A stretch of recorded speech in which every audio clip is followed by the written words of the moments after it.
MTV Bangla নিউজে আপনাকে স্বাগতম। জানিয়ে দিব আমাদের হাতে থাকা সর্বশেষ আপডেট আন্তর্জাতিক সংবাদ। সূচনায় জানাচ্ছি সংবাদ শিরোনাম, এরপর বিস্তারিত। রাতভর পাকিস্তান আফগানিস্তানের সীমান্তে গোলাগুলি, নিহত আরও 4 জন। অন্যদিকে চায়ের দোকানে বিমান হামলা, নিহত 18 জন। জানিয়ে দেব ইসরায়েলকে হুঁশিয়ারি করল জাতিসংঘের শান্তিরক্ষী বাহিনী। সর্বশেষ জানিয়ে দেব ইউক্রেনের হামলায় রাশিয়ায় বেসামরিক হতাহত 41,000 ছাড়িয়ে। এতক্ষণ শুনছিলেন সংবাদ শিরোনাম, এখন বিস্তারিত। তার আগে জানিয়ে দিন কে কোথা থেকে আমাদের ভিডিওটি দেখছেন। রাতভর পাকিস্তান আফগানিস্তান সীমান্তে গোলাগুলি, নিহত 4। কাতার ও তুরস্কের মধ্যস্থতায় হাওয়া ভঙ্গু যুদ্ধবিরতি লঙ্ঘন করে ফের রক্তক্ষয়ী সংঘর্ষ শুরু করেছে পাকিস্তান ও আফগানিস্তান। শুক্রবার দিবাগত রাতে দুই দেশের সেনাদের মধ্যে গুলি বিনিময় হয়। এতে 4 জন বেসামরিক নাগরিক নিহত হয়েছেন বলে জানিয়েছে আফগানিস্তান কর্তৃপক্ষ। 2574 কিলোমিটার দীর্ঘ সীমান্ত রেখা বরাবর অবস্থিত আফগানিস্তানের শহর স্পিন বোলদাক থেকে বাসিন্দারা সারা রাত ধরে পালিয়ে গেছেন। কান্দাহার শহরের একটি মেডিকেল সূত্র বিবিসি পতুষকে জানিয়েছে স্থানীয় হাসপাতাল 4 জনের মরদেহ গ্রহণ করেছে। অন্যদিকে পাকিস্তানের দিক থেকে 3 জনের আহত হওয়ার খবর পাওয়া গেছে। উভয় পক্ষই রাতভর 4 ঘন্টার এই সংঘর্ষের কথা নিশ্চিত করেছে। তবে কে প্রথমে গুলি চালায় তা নিয়ে চলছে পাল্টাপাল্টি দোষারোপ। পাকিস্তানের প্রধানমন্ত্রী শাহবাজ শরীফের মুখপাত্র মোশাররফ জাইদি তালেবানকে বিনা উস্কানিতে গুলিবর্ষণের জন্য অভিযুক্ত করেছেন। এক বিবৃতিতে তিনি বলেন, আমাদের সশস্ত্র বাহিনী তাৎক্ষণিক, উপযুক্ত ও তীক্ষ্ণ জবাব দিয়েছে। পাকিস্তান আর তার আঞ্চলিক অখণ্ডতা ও নাগরিকদের নিরাপত্তা নিশ্চিত করতে সম্পূর্ণ সতর্ক ও প্রতিশ্রুতিবদ্ধ। অন্যদিকে তালেবানের এক মুখপাত্রের দাবি, পাকিস্তান আবারও হামলা শুরু করেছে এবং তার জবাব দিতে বাধ্য হয়েছেন। উল্লেখ্য, গত সপ্তাহে উভয় পক্ষের প্রতিনিধি দল বৃহত্তর বিরোধ নিষ্পত্তির জন্য সৌদি আরবে 4th দফা আলোচনায় মিলিত হয়েছিল। যদিও কোনো চুক্তি হয়নি, তবে সূত্র জানায় উভয় পক্ষই যুদ্ধবিরতি চালিয়ে যেতে রাজি হয়েছিল। সেই ঐক্যমত সত্ত্বেও এই রক্তক্ষয়ী সংঘাত আঞ্চলিক অস্থিরতাকে আরও বাড়িয়ে তুলল। চায়ের দোকানে বিমান হামলা, নিহত 18 জন। মিয়ানমারের একটি চায়ের দোকানে দুর্ধর্ষ বিমান হামলা ঘটেছে। এই ঘটনায় অন্তত 18 জন নিহত হয়েছেন। দেশটির স্থানীয় প্রশাসনিক কর্মকর্তা, এক উদ্ধারকর্মী এবং 2 জন বাসিন্দা এএফপিকে এই তথ্য নিশ্চিত করেছেন। শনিবার সাউথ চায়না মর্নিং পোস্টে এই প্রতিবেদনের তথ্য জানানো হয়েছে।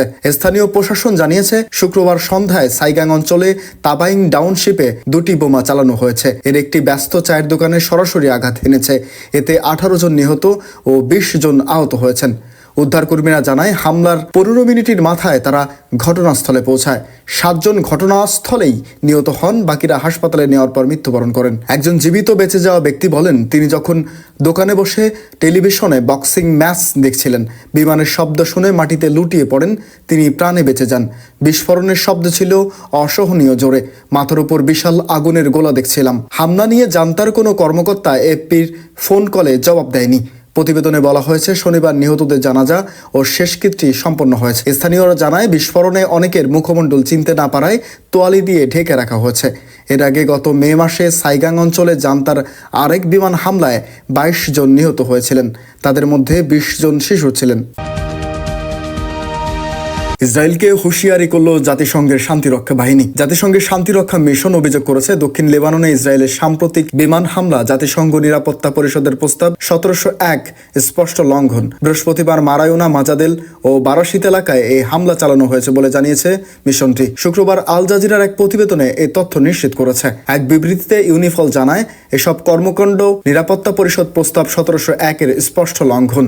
আমরা ইসরায়েলি সেনাবাহিনীকে বিদ্যমান লিয়াজো ও সমন্বয় ব্যবস্থাগুলো মেনে চলার জন্য আহ্বান জানাই। একই সঙ্গে লেবাননের বিভিন্ন পক্ষকে এমন কোনো উত্তেজনাকর প্রক্রিয়া থেকে বিরত থাকার অনুরোধ জানানো হয়, যা পরিস্থিতি আরো জটিল করতে পারে। ইউনিফিল আরো জানায়, গতরাতে টহলের সময় বিন্ত জেবিল এলাকায় 6 ব্যক্তি 3টি মোটর বাইকে করে তাদের একটি গাড়ির কাছে আসে। তাদের মধ্যে একজন গাড়ির পেছনের দিকে 3টি গোলে ছোড়ে। এতে কেউ আহত হয়নি। মিশনটি লেবানন কর্তৃপক্ষকে শান্তিরক্ষীদের নিরাপত্তা নিশ্চিত করার দায়িত্ব স্মরণ করিয়ে দিয়ে ঘটনার পূর্ণাঙ্গ তদন্ত ও দোষীদের দ্রুত বিচারের আওতায় আনার দাবি জানিয়েছে।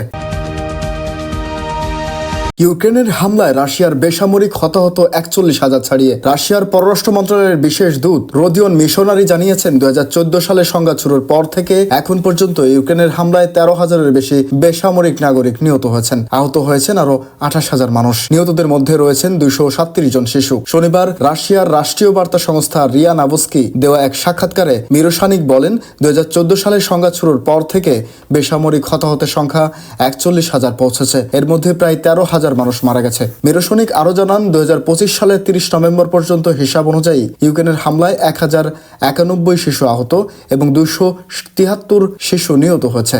তিনি বলেন এসব হতাহতের ঘটনা ঘটেছে রুশ ভূখণ্ড সহ দানবাস শহরে, যেখানে ইউক্রেনীয় বাহিনী নিয়মিত গোলাবর্ষণ চালিয়ে আসছে। এদিকে ইউক্রেন সংকট সম্ভাব্য মীমাংসার অংশ হিসেবে সীমান্ত বা ভূখণ্ড সংক্রান্ত সমঝোতা এখনো বিবেচনা আছে বলে জানিয়েছে যুক্তরাষ্ট্রের একাধিক সূত্র।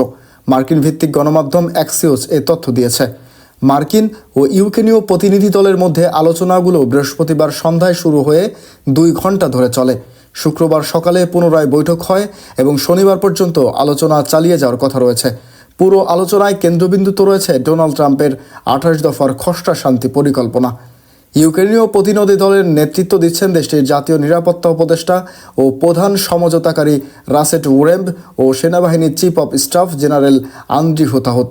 মার্কিন পক্ষ থেকে অংশ নিচ্ছেন যুক্তরাষ্ট্রের বিশেষ দূত স্টিভ উইটকফ ও সাবেক প্রেসিডেন্ট ট্রাম্পের উপদেষ্টা ও জামাতা জ্যারেড কুশনার।